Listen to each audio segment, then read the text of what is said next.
Baruch Hashem, you're a bad Jew. Shalom.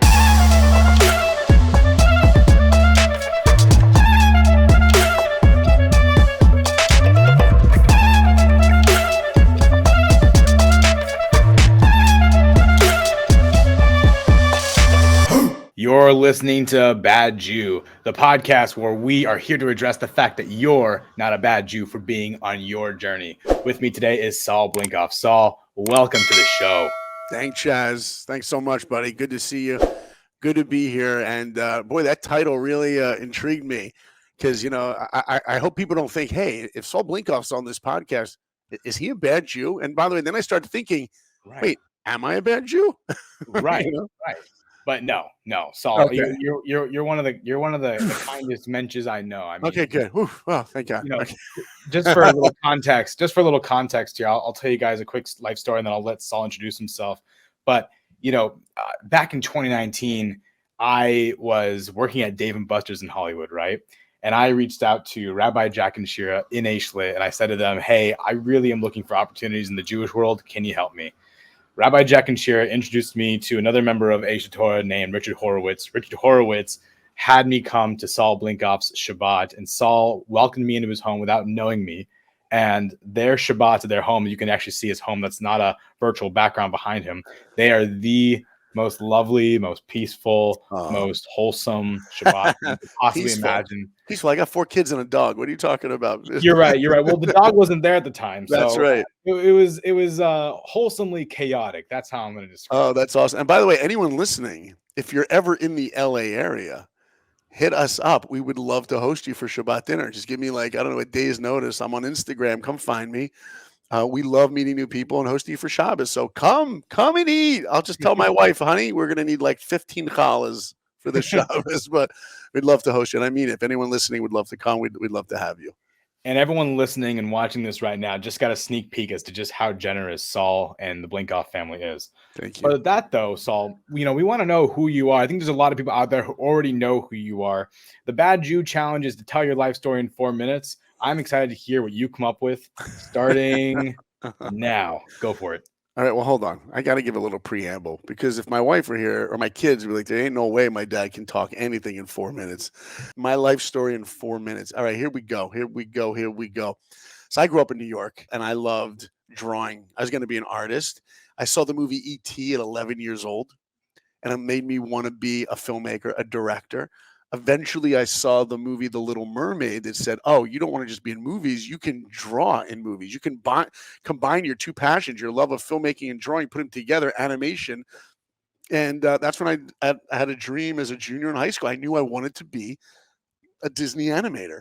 My mom took me on a trip to Disney World to walk around Disney World to ask the Disney employees how her son could become a Disney animator. It was actually very embarrassing. We got on the It's a Small World boat ride. And the lady at Disney's like, how many at your party? We're like 2. My mom was like, by the way, my son wants to be a Disney animator. It was very embarrassing. But a Jewish mother, that's what she did, right? So eventually I found out in order to get into Disney, I had to go to one of these schools, one of these 8 schools that were the best art schools on planet Earth at the time. Eventually I got into one of these schools, Columbus College of Art and Design, and I was geared to be a Disney animator.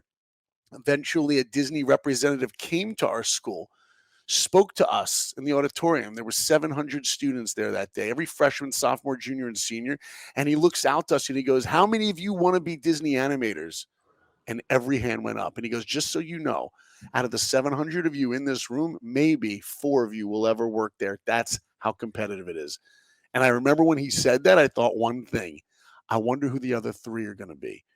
Because in life, you either believe in yourself that you can accomplish or you don't. And I mean, deep down, do we really believe that we can accomplish? Well, I did believe in myself. And I tried to get into Disney my sophomore year, and I got rejected. I tried my second year, rejected. And then I gave up. That was it. Reality set in. My best friend, Andy, he got in. I wasn't good enough. That's it. I gave up on my dream. Eventually, I got tickets to go see a movie. I saw the movie Rudy, the football player movie. That inspired me to never give up. I tried again, and boom, when you wish upon a... I got into Disney, started as an animator on Pocahontas. I worked on lots of movies, Hunchback, Mulan, Tarzan. Eventually, I found my way to Israel. I grew up conservative, traditional, whatever. Eventually, I got to Israel. I was on an amazing program that inspired me to learn about Judaism. And I left that Israel program with one idea in my head. I don't just want to be Jewish. I want to live Jewish. For the first time in my life, I embraced my Jewish identity and I let it inform every decision that I make in my life. And today, I live in Hollywood. I live in LA. I just finished working at DreamWorks, and I balance living in observant Jewish life with a Hollywood storyteller's life. I got 4 kids and a puppy, and that's 4 minutes. Dang, that was good with 52 seconds left. Nice. Oh, 52 seconds. Okay, here, but this. Oh, okay. I also have a podcast, right? And I've also figured out ways to take my love of Judaism and my love of storytelling and combine them in order to impacting other people. And that's really my life's goal tonight. People ask me all the time, who is Saul Blinkoff? My life is really one thing. Everything that I do, whether it's being a father, a husband, a student, everything that I do is I want to impact another human being to realize their limitless potential. 18 seconds left. Hi, there's the life. Hi. Boom. Love it. And the boom is a part of Life of Awesome. You know, the energy that Saul brings here is a part of Life of Awesome. It's a really inspiring podcast with incredible guests. Thanks, Jess. Those who want to see it, check out the banner below. Go to your favorite podcast listening platform. By the way, the first guest I ever had on my podcast is the real Rudy Rudiger. Wow. Yeah, the real guy. I had him on there. Incredible story. Check out that episode. Yeah, definitely worth it. Absolutely. But Saul, you're here today to talk about something of a different tonality, you know, especially with Dave Chappelle's most recent appearance on SNL. He introduced a monologue that sparked a lot of question, yet it wasn't exactly for the first time either. The question was, you know, why are there so many Jews in Hollywood? And, you know, you're a proponent of that to some degree. Obviously, you are one person. You didn't decide for all the Jews to come here. That's not what I'm saying at all. Right. What I'm saying is that there has been a long history of Jews within Hollywood. And I guess I wanted to dissect that with you and explore that possibility. And is it even a real concern? What is there to consider when looking at, you know, the Jewish demographic in Hollywood? And what does that mean for how the world views us? And what does that mean for the world in reality? Wow. Great question. Well, here's the thing. First of all, people need to realize that Hollywood was actually started by Jews. The film business was originally done in New York. That's where it was done. And the Jews in New York had a hard time getting in. They weren't accepted. So some of these Jews came out to California and said, you know what? Let's go make our own community of filmmaking and storytelling. And the weather is great, so you can shoot outdoors year-round, so that saves money. And Hollywood was built by Jews. Warner Brothers, Metro-Goldwyn-Mayer were all Jewish. MGM, right? TriStar Pictures. I mean, all these studios, the Zanuck, all of these studios were started by Jews. So I think when Chappelle is saying what he's saying, if you imagine the heads of all these studios, and especially when I started at Disney, it was being run by Michael Eisner, Jeffrey Katzenberg, Jews. So if you think about it, if you're a person trying to make it as an actor, a writer, anything you want to do in the movie business, well, you need to be hired by the Jews because the Jews are the ones that are running the company. So if you look from another perspective, oh, Jews are the ones that control Hollywood. Well, in a sense, that's true because Jews are the ones that created Hollywood. Now, today, the movie business, there's so many diverse groups that are running studios. That's right. Back then, if it was a white Jewish male, you were running a studio. Today, most of the animation studios are run by women, by the way, who are not Jewish. Times have changed. But I will say this. There are many observant Jews and non-observant Jews in Hollywood that have those key positions on creating the content. What are the stories that are being told? What's the viewpoint that those are being shared with? And I see filmmaking as a responsibility. You know, I'm an artist. I'm a producer. I'm a director. I'm not just looking to be at Disney or DreamWorks. When I was younger, I was very naive. I was like, you know what? I wish I could just be at Disney drawing Mickey Mouse every single day. I remember telling that to my sister once. I'm like, I would be happy if I could sit there and draw Mickey every day. Now, it's not like what studio am I at? It's what message am I sharing through the stories that I'm telling? Right. You know, look, I'm a filmmaker, right? So the first movie I directed for Disney was a Winnie the Pooh movie called Winnie the Pooh Springtime with Rue. And in that movie, I was just starting to embrace my Jewish identity. So what did I do? I thought, I'm not just a filmmaker. I'm a Jewish filmmaker. How do I put Judaism in the movies? So the first day on the movie, I had a drawing of the 100-acre wood where Winnie the Pooh lives. And my job as a director was to look at his house, which is a tree with a door on it, and approve that drawing with the signature. And then it goes to the painters to paint it in color for the movie. So I look at the proportions of Winnie the Pooh's house. Yeah, it's all good. I sign it. Everyone leaves. I'm alone for a minute with the drawing, and I think to myself, wait, don't Disney artists like hide things in the movies? Ever heard that, Chaz, right? They hide stuff. I've heard that a lot. So I'm like, you know what? I'm going to hide something. I sharpen the pencil. I go over to Winnie the Pooh's house, and next to his doorway, I drew in a mezuzah. Now he's not Winnie the Pooh. He's Winnie the Jew. There we go. Look at that. Right? Look at that. So I started putting Judaism into the films. And the next movie I directed for Disney, Kronk's New Groove, the sequel to Emperor's New Groove. He was Jewish. You found that out. That's right. Yeah. He was Jewish. And I also remember reading the script, and I'm like, it says Kronk gets married. I'm like, this is great. We'll give him a chuppah, the wedding canopy. I got my wedding album with the calla lily flowers that my wife likes. I gave it to the art director at Disney. They put it in the movie. In the beginning of my career, when I started embracing my Judaism, I started hiding Jewish things in the movies.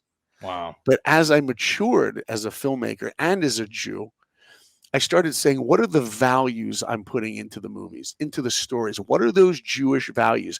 What are those Judeo-Christian values? How do I put those into this? I was reading a script one day on a Winnie the Pooh movie, another Pooh movie that I did. And there was a scene, I'm like, that's not in line with the values that I want to teach my kids. That's not in line with Torah values. And I changed the scene as a filmmaker. So today I wake up and I look at Hollywood and I go, yeah, Hollywood's definitely diverse now, becoming more diverse ever before. But it is time for the Jewish filmmakers and writers to step up and make sure they share what those Jewish values are and try to implement them into the stories we're telling. Because for better or worse, I do believe that Hollywood dictates to the world culture, right? The world finds its culture from Hollywood. That's a blessing and a curse. It used to be, some actor was in a movie in the 70s, 80s. You didn't know anything about them in their real life. You know about them. You knew about them if you read like People magazine, or maybe at the Oscars if they got up and spoke. Other than that, you didn't know anything about them. All you knew was that Robert De Niro was in Goodfellas. That's it. Today, they have 33 million followers on Twitter. Now you know everything about them. You know what they eat. You know what their house looks like. You know their political views. You know everything. You probably know too much. There's a great clip that Ricky Gervais has. He got up at the Golden Globes a couple years ago, and he gets up and he goes, he says to all these actors, this is the Beverly Hilton Hotel. He's like, you know what? If you come up here, just get your little award and get off the stage. Don't share all your political views, because most of you aren't equipped to be sharing your views on anything other than acting. Like, he was really open about it. It was a really funny clip. You should check it out. Yeah. But anyway, that's how I see Hollywood, and that's how I see the Jewish responsibility of being storytellers. Now, it's super interesting because you're kind of describing, from your personal practice, right? There is the very cute insertion of the little Easter eggs that you described, right? Like Winnie the Pooh's, and then putting the chuppah in Kronk's and the sequel to Emperor's New Groove, Kronk's New Groove, yeah. And it's all these really entertaining things, all these really cute things. Obviously, that's not happening across the board with every single Disney movie out there, because if that was, then that would be evidence of Jews controlling Hollywood. That's right. Mickey Mouse would be wearing a kippah all the time. Fox wouldn't have a giant Christmas tree outside their studio. Well, remember, when he says Jews are controlling Hollywood, he definitely doesn't mean observant Jews. That's for sure. Right. Larry David is not an observant Jew. Well, I was going to bring him up too, because one thing I was thinking about when you were describing he's a proud bad Jew, by the way. Yes, he is. If we can get him on the podcast, that'd be pretty epic. But he's a proud bad Jew. Here's the thing about someone like Larry David, right? Or even Jerry Seinfeld, right? Yeah. These are guys who have kind of mastered Jewish humor, and they've made it pretty popular in the world of Hollywood, right? You see them through their shows like Seinfeld and through Curb Your Enthusiasm and anything else that they've been put in, incorporating some level of Jewish humor into it. Yep. But a lot of Jewish humor is self-degrading. And that's very much a lot of, especially Larry David shtick, right? Yeah. But then when a non-Jew hears a self-degrading Woody Allen. It all started with slang- Woody Allen. Oh yeah, Right? Woody Allen. Geez. Right. You know, you put some self-degrading shtick in there, and a Yeah. non-Jew hears that, right? Suddenly they start using these terminology, and it becomes Commonplace. So then that's kind of where my mind jumped to when you described when you used the word responsibility. That was kind of the key word that stuck out to me in what you said. So, we're in this place now where, do we really control Hollywood? You talk about Jewish writers standing up and being, more involved and kind of putting themselves more into it. Are you talking specifically about Judeo-Christian values that originate from the Torah? Or are you talking to a deeper sense of activism? Yeah, I mean, when I say Judeo-Christian values, I'm talking ideas that get their foundation in Torah, period. Sure. Right? So there's that. The other thing is, you're right. I'm a big Seinfeld fan. I'm a big Curb Your Enthusiasm fan. But at the end of the day, I know it's not necessarily good for the Jewish people. Right. It's not. And actually, because of where Hollywood is today with embracing the different diverse cultures, you can't make a movie about a protagonist who's black today if you're a white filmmaker. Okay?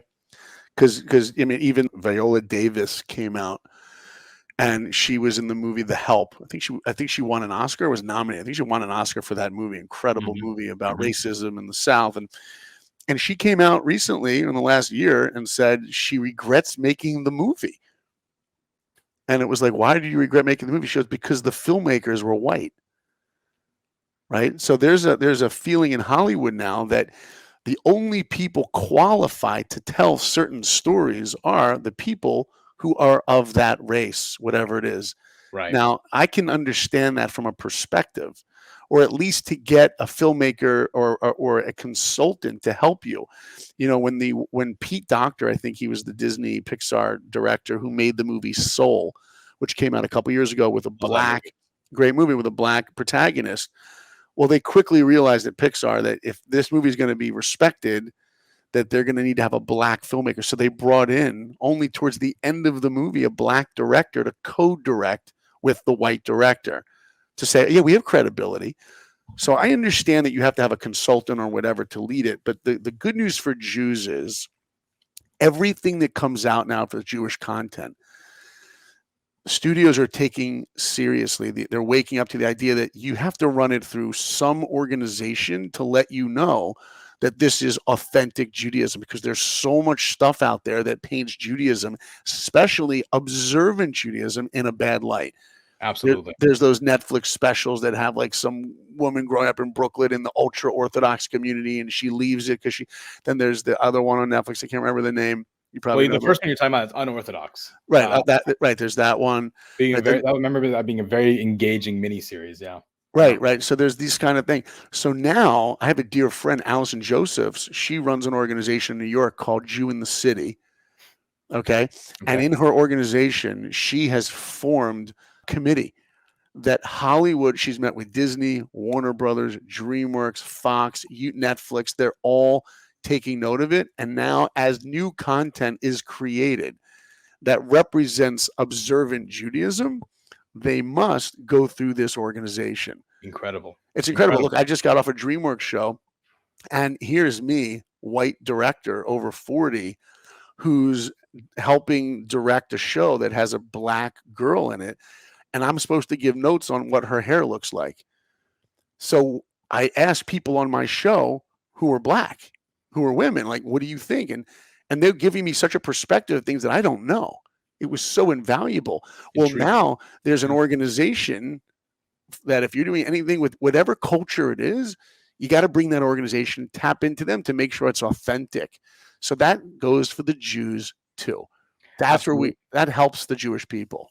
Absolutely. Diversity is becoming a really big hot button topic. I remember a couple of years ago during the Oscars, it being mentioned that, basically every single talent coming up saying, how come there's only white people getting awards right now? Right. And that really changed Hollywood for the better. As a matter of fact, here's an article that I found here from JTA. Nearly every major movie studio was founded in the early 20th century by a group of first-generation secular Jews. That's exactly what you said, Saul, who immigrated to the United States from Eastern Europe. Karl Laemmle, Adolf Zucker, William Fox, Louis B. Mayer, Boom. Benjamin Warner were Yeah. all Jewish silver screen pioneers, laying the groundwork for the size and scale of the film industry to follow. So far, we've said all this, but the industry has diversified greatly in the century since, with studios largely swallowed up by corporate behemoths. And while individual Jews may be overrepresented in the industry that has long welcomed and rewarded them, the rhetorical danger, Nadell said, comes in conflating a large Jewish presence in an industry with ownership and control of that industry. Jews remain active in Hollywood in a variety of roles, but it would be impossible to say that they run Hollywood, that they own Hollywood. So just absolutely, intriguing to kind of, boil that down to kind of, it's exactly what you just said, basically. Right. Yeah, we exist in it for good historical reason. But now here's the thing. The big change that I'm a big supporter of and encourager of, and I'm trying to do what I can, is to have the Jews of Hollywood wake up and embrace their Jewish identity. Right, because currently the Jews that are inside Hollywood right now, there's that self-deprecating. Deprecating. Yeah, you got like the Seth Rogans, the Sarah Silvermans, right?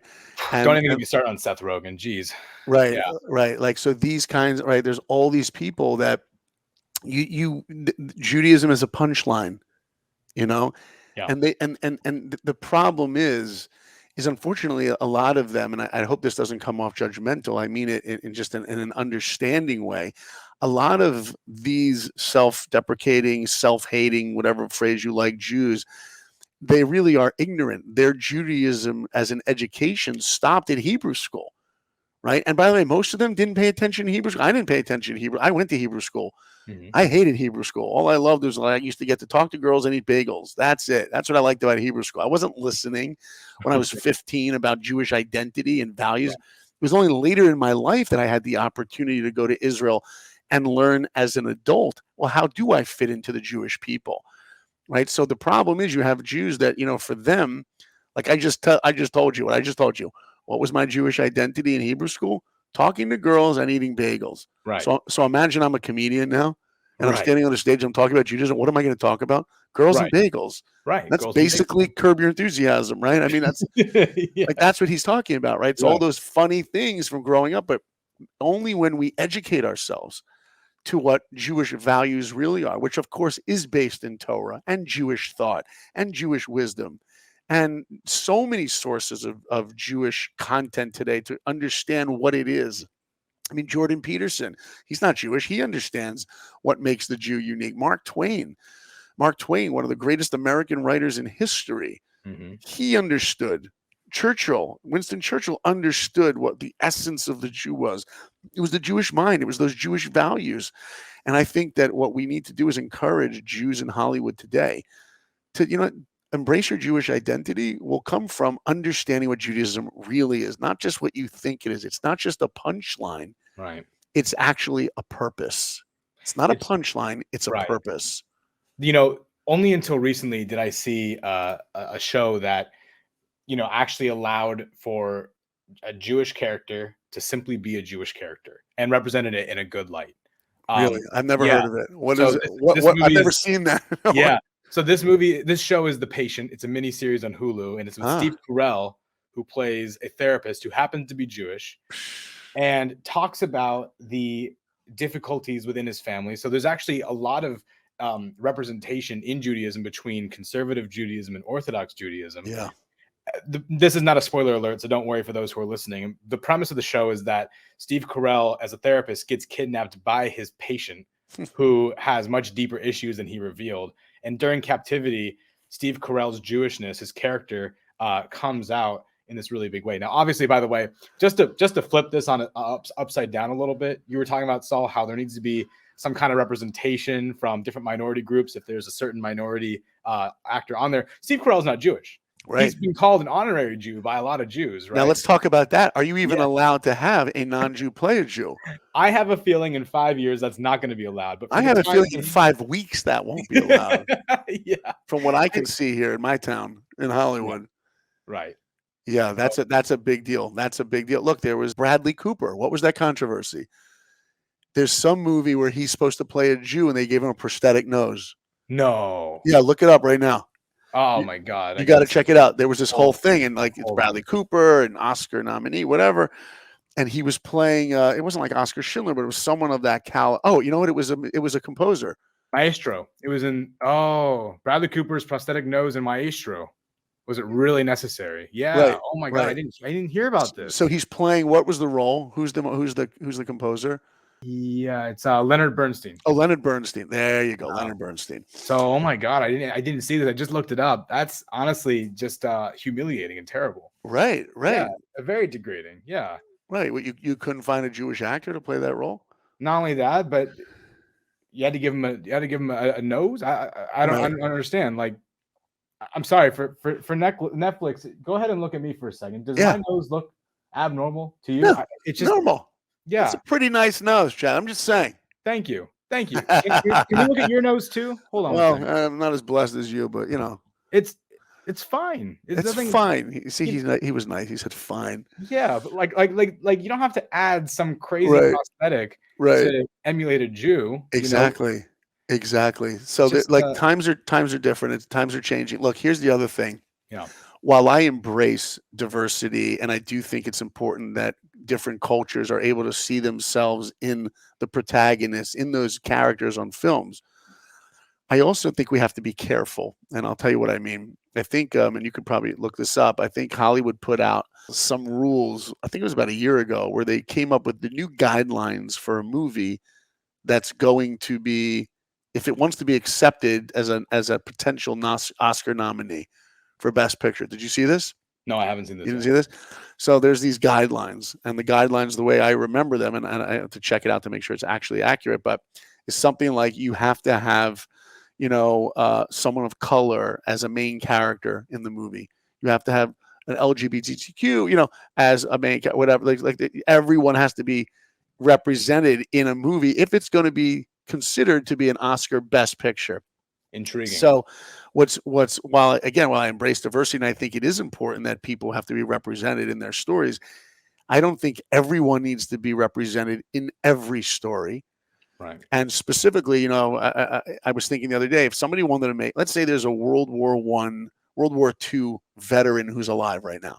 Okay. This guy, Harry whoever, who was at Pearl Harbor, and he wants to make a documentary or a film about his life. So he goes to Spielberg, and Spielberg's like, yeah, we're going to make a story about Harry whoever's life. And Harry wants to tell you the story about him and his 5 white men guys that did this one thing. If he wants to have that story be considered, he'd have to change one of the characters to be black. Well, you know what that means? You're changing history. Right. You see, that's where we have to be careful. Because right. stories are also education on what happened. Right. And while we do have to embrace diversity and have those stories being told, we also have to be respectful to what actually happened, what reality was. Right. Right. And so we have to be careful that it can be a slippery slope and there's a fine line. I'll kind of give you a silly, I don't play video games anymore, but I'm, the film industry and the world of media, is all one part of one giant ecosystem, right? That's right. The influence of one industry is going to impact other industries, including the video game industry. Yeah. So I used to play video games. I used to play this first-person shooter game called Battlefield, and they released a game called Battlefield 1, which was based in World War I. Who were the predominant figures who fought in World War I? It was white men. Right. And that's just the reality of it, unfortunately. Right. And by the way, right, it's a reality that black people were not permitted to fight, which is a terrible injustice. Except for in specific divisions. Now, right. Yeah. Right. Like the Buffalo Soldiers were the first African American soldiers. And I believe that they started in World War II. I could be wrong about that. They might have been in World War I too, but I believe that they started in World War II. Anyway, though, that should be its whole podcast right there. That's a whole different story. Here is something interesting, right? I was playing this game, this first person shooter based in World War I, and then suddenly I started seeing the people in the German and Italian factions were half white, half black, and I was like, wait a second, there were no black German soldiers on the fighting for the Reich at the time. Yeah, so it was very weird. Now think about like this. Now you got teenagers playing that game, or whoever's playing that game, and that's how they think history was. And it's not. However, I will say here was one moment where there was diversity accurately portrayed for World War I, and it was the movie 1917. Did you see that movie, Saul? No. No. First of all, just on a cinematic level, Yeah. I've never seen a camera tell as good of a story as 1917 I've by the heard. camera alone. I'm putting it at the top of my list. It's one of the most world immersive stories I've ever seen, told strictly through a camera, and it's Oh, just that's absolutely amazing. amazing. But the first time I ever saw any form of diversity, and I fact checked this to make sure, they showed Indian soldiers who were medics at one point in this truck in this one scene in 1917. It's a very quick scene, but I looked it up later on and I found out that the British and the Indians, they basically the British Empire imported Indians from India, and they, because of their medical backgrounds, they actually made them frontline medics in World War I, and it was a nod. It was a nod to that diversity. I think that was diversity done correctly. Yeah. That was a little window into the reality of that time. Beautiful. And they gave a very quick history lesson that piqued a lot of interest, and there's a lot of articles on that. Beautiful. That's great. Yeah, I want to quickly shift gears just a little bit, Saul. You're an observant Jew. You would call yourself modern Orthodox, right? I call myself a Torah Jew. A Torah Jew. Fair modern enough. Orthodox from, I'm always careful about those phrases because that, you put yourself in a box and sometimes there are limitations. So the only thing that unlimits me is Torah. I love that. I love that answer. It's probably one of the best answers I've heard. I'm a Torah Jew, dude. That's it. Yeah. So you're a Torah Jew, as you said, right? But you're working the film industry, and sometimes those hours go into Shabbat. Sometimes where I work in the film industry, and I work in the film industry. And you work in the film industry. Okay. Right? Yeah. How do you handle the issue of wanting to practice observance and navigating the demanding schedule of Hollywood? Oh, yeah. I mean, to me, it's incredibly easy because I'm in a leadership role. I've been doing this since like the mid 90s. Mm-hmm. I'm not starting out, so I've established myself as a successful director producer in my field. But I will say this to you: somebody once came up to me was like 22-year-old, and they're like, I just got my first job offer for this major company, and they said if I take the job, I'd have to work on Shabbos. What should I do? And I said, well, here's what I'll tell you. Number one is, do you believe the Torah is true? Like, do you believe the Torah is written by the creator of the world? As a matter of fact, before that, do you believe there is a creator? If you believe there's a God, and if you believe with ironclad faith and knowledge, by the way, that he wrote the Torah, and he says in that Torah, it is not good for you to work on Shabbos, then you'd have no question for me right now. But somewhere in your journey, what you're really saying is, I'm not sure if the Torah is true. Maybe I'm not sure there's a creator. And if you're not sure there's a creator, then why would you, if you don't believe in God, why would you believe that the Torah is good for you? Because it could be flawed because it's written by a human being. So you would be an idiot to not work on Shabbos because it's just written by a man. But if you believe that the Torah is true and it was divine, and that the creator of the world wants the best for you and is telling you if you want to have the greatest life imaginable, then I gave you Torat Chaim, or if you're Ashkenaz, Torah's Chaim, tools for living. That's what Torah is. Torah, the Hebrew word Torah, actually means directions. It means instructions. Mm-hmm. It's a history book and it's filled with stories. It is our history, but it's so much deeper. You know what it is? It's tools for living. And if the creator of the world gave you a tool to build a building and you didn't use it, if you didn't use the level to help your architecture, your engineer, you wonder why your building is wonky. But if you trust that creator gave you a level, you're going to use every tool in the toolbox because you want that building to rock, not rock back and forth. You want it to be awesome. Yeah. Right? So I said to the student, you go through your journey. I went through my journey. Go through your journey. You ask the question, because you're a Jew, at least it behooves you to investigate, find out if it's real. Not because some rabbi tells you, but because you're going to investigate for yourself. Do I believe in God? And if you're listening to this right now and you believe in God, great. If you don't believe in God, great. But at least believe it or not because you've investigated. Is this actually true? And maybe, just maybe, you'll wake up one day and you will believe and know there is a creator. And he gave us the Torah, and the Torah is the instruction manual for living. And if it says in there, don't work on Shabbos, guess what? You don't take the job. How do I do it? it's a no-brainer for me. I tell them in the beginning, I don't work on the Sabbath from sundown here to sundown here. I tell them exactly what that is. And also I make sure that I work hard the times that I do work. You don't take it for granted. You don't take advantage of it. Right. So let's say, you're not working 9 to 5 the rest of the days, you're working 9 to 10. Hey, I'm accessible. By the way, what kind of a leader are you? If I'm not available and you need something to happen on Saturday, then I'm going to give this producer the ability to make that decision. You got to keep the train moving. That's the most important thing. You got to make sure that the production is aware that the production always takes, importance over your Sabbath observance or anything. But I have found, look, wearing a kippah, that's a big deal. I didn't wear a kippah when I came back from Israel. It took me like 10 years before I was comfortable walking into Disney with a kippah on. It was weird the first time, Chaz. Weird. What was man. that like? That was strange. It was strange, especially because people knew me the day before. I wasn't wearing a kippah. Now I'm wearing a kippah. Now I don't eat in those restaurants anymore. Right. And guess what? Every time I drink water, before I drink, I say a bracha. Right. And there I am in a conference room. And guess what? You know what I do? I say the bracha. Okay, I'm not saying it loud so everyone can say amen, but I whisper it to myself. I'm not embarrassed by it.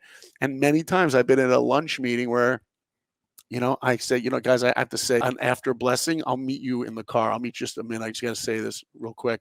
And I sit there. One time I was directing an animated show, and the actor I had on the show was Mark Hamill. You know who that is? Yeah, I know Mark Hamill. Yeah, he was in a little movie. Yeah, a little movie called Star Wars. Yeah, he was Luke Skywalker. So because it was like a break between the records, we all ate lunch together, me, the other producers, and Mark Hamill, Luke Skywalker. And all the food came in, and there was Hebrew letters around the burgers that were wrapped because it was all kosher for me. And he goes, "What's up with this Hebrew?" And he looks at me because I was wearing a kippah. He goes, "What does this mean?" I'm like, "Oh, it's kosher." He goes, "Well, what does that mean?" And so I explained to him. I became rabbi, dude, for Mark Hamill, right? For Luke Skywalker. Right. And, I really find, and I hope everyone listening is, if you take pride in who you are and in the parameters that you set for yourself, others will respect you. I promise you. It's always, to me, interesting how Jews that I know, even in Hollywood, they just constantly wear a baseball hat to work. I'm wearing a baseball hat right now, but when I walk into the studio, I rarely ever wear a baseball hat. And I always tell my Jewish friends, like, guys, you don't need the hat. Like, I know many Jewish, successful, Orthodox, Torah Jews that live in my community who work on major shows. None of them go without a hat. None of them. Intriguing. I can't, and I'm always like, just you're so close. Yeah. You're so close. Because right now they know, oh, you're an amazing person. You have great value. And they know you're Jewish. Right. But they think Jews are bagels and girlfriends or whatever. Right. But when they realize what a Kiddush Hashem it is, what an incredible thing. Wow, he wears that proudly. That impacts the world. Boom. There you go. Boom. Nicely said. And by the way, I want you to know, me saying boom is purely a reference to your amazing podcast, Life of Awesome. Seriously. You're so good, Chaz. But I want to say as well, You're I think so good, man. I appreciate you, dude. So happy to know you. Oh, thanks, man. I really appreciate that. I wanted to say as well to what you said at the beginning in the hiring process, right? Telling them at the very beginning, if they don't respect that, that you keep Shabbat, that you have. Guess what? You don't work there, dude. You don't work there. I actually, in my company, Mr. Thrive Media, we produce another podcast called The Cost of Not Paying Attention. And that show, The Cost of Not Paying Attention, is all about diversity, equity, inclusion. Talks a lot about that anyone who is in the DEI spectrum of any race and religion, whatever it is, if there are certain barriers, that's the time to bring it up. That's the time to make it known that if they don't respect it, that's not a company for you, because that means they have a very weak sense of respecting DEI. There you go. Perfectly said. Yeah. And it's also like, to parallel that, let's not talk about religions for a second. Let's say you were Asian, right? Let's say you were Asian and you practiced Hinduism, for example. Buddhism, whatever. Buddhism. Yeah. Right. There's a lot of different ethnicities and customs that come with these other forms that if you mention that to the DEI, that'd feel a lot more natural for some reason. But sometimes as Jews in the industry, you're so right. We don't feel comfortable bringing that up because it's sometimes hard to remember that, oh yeah, Judaism is a religion, it's a race, it's a people, it's a family. Yeah, I should have some rights too. I should have some rights to practice what I believe. Right. There's a great movie. Have you ever seen the movie School Ties with Brendan Fraser? No. So it's a great movie. It was made in the 90s, and he plays this high school kid from Jewish community, not so religious. and he ends up going to like some preppy high school to play football for them because he's a star quarterback, and he's the only Jew in the school. Gotta watch this movie, dude. Matt Yeah. Damon's in it. Wow. It's an There you incredible movie. Great movie for kids, by the way. Like I would say like 12 years, 11 years and up. And he basically gets to the school and he hides his Judaism. He doesn't tell anyone. He puts his Magen David, his Jewish star, in his shirt, or actually takes it off, actually puts it in a drawer. Mhm. There's a scene where he actually plays on Yom Kippur or Rosh Hashanah, I don't remember. At the end of the day, after this big game, he goes into the synagogue and he's sitting there praying in his chapel. The head of the school comes by and is like, "Oh, what's happening?" And he sees what he's doing. And the head of the school gives him this like rebuke of something about like him hiding his Judaism. Like, and you see where he like realized like he made a mistake. I never should have hid this. Wow. I never should have hid it. I should have Wow. just I should have embraced my identity. Yeah. You don't need to hide it. Beautiful movie, Chaz. You got to check it out. Great. I got to check it out. I love it. School Ties. So, Saul, I want to thank you so much for being on this podcast. Where can people reach you to get involved with the Saul Blinkoff name, the family, the brand? If you want to find out more of the stuff that I'm doing, you can check out my website, which is saulblinkoff.com, saulblinkoff.com. From there, you can find out about my podcast, which you can listen to on every major platform, Apple, Spotify, and many others. You can also see that I travel the world as an inspirational and motivational speaker in the Jewish communities and in the secular world as well, giving keynotes for corporations and such. I love speaking. I also do a drawing workshop, an animation Disney drawing workshop, where I teach people, not even artists, like how to draw. And it's just an incredible activity. People love it. It's got Disney music. It's really fun and empowering. Great activity. And then also soon I will start, I have a life coaching arm of my business starting very soon. So check out the life coaching arm of what I do at saulblinkoff.com. I'm also on Instagram and I throw quotes up there. And look, I want to leave everybody with a message here. You know, one of the things, you know, that intrigued me about this podcast that you invited me to, Chaz, is this idea of being a bad Jew. And, you know, so often in life, we will identify ourselves by these labels. And we just have to be careful. Whatever label we're using to identify ourselves, make sure it doesn't limit us. In what? In anything. Not just our Judaism, but in anything in life. You know, I'll give you an example. Let's say, you know, I got 4 kids. Let's say one day I'm like yelling at my son. And I know deep down, I don't want to be a dad that's angry. I don't want to be a dad that yells at my kid. So I'm going to work on that the next day. And then the next day, my son drives me nuts again. I'm like, you know what? Forget it. I thought I could work on this. I thought I could control my anger, but forget it. I'm going to be the dad that's angry. Don't do that. Don't give in. We will make mistakes in life, but when you make the wrong decision, just get back on the road. It's like you set your navigator in your car. You set your navigator in your car, you make the wrong turn. What does it do? It recalculates. That's what we need to do. So be careful to define ourselves by things that limit us, especially when we identify ourselves as something that limits us. That's what Bad Jew does. Bad Jew says, you know what? My Judaism, it's not going to grow from here. This is kind of how I'm going to level out. We should grow everything in life. You should continually try to make more money. Why? Because with money, you can change the world. If you're married, you continually should try to work on that relationship and be a better husband, better father, better human being. You know, so be careful of those limitations. And I also want to say that Chaz, and I know this guy, everyone listening, like I know this guy. This is a very sincere man. He's a very sincere guy. So whatever this man is saying, I'm listening. Thanks for having me, Chaz. You are the man, dude. Appreciate you putting your heart and your sincerity in everything you do. It's really an incredible thing for all of us to hear you. Saul, it really means the world. Thank you so much for being on this podcast, for all the kind words and the wisdom and the insight that you shared with us. I know there's a lot of Jews out there that are navigating Hollywood and trying to figure this out in the midst of anti-Semitism, as well as how to embrace their identity in an industry and in a country that doesn't always embrace them the way that they are hoping to. So I really want to thank you, Saul, for being a part of this show. And I hope that many out there have taken something from this amazing podcast. And we'll see you next time. If anything, they got an invitation for Shabbos. Shalom.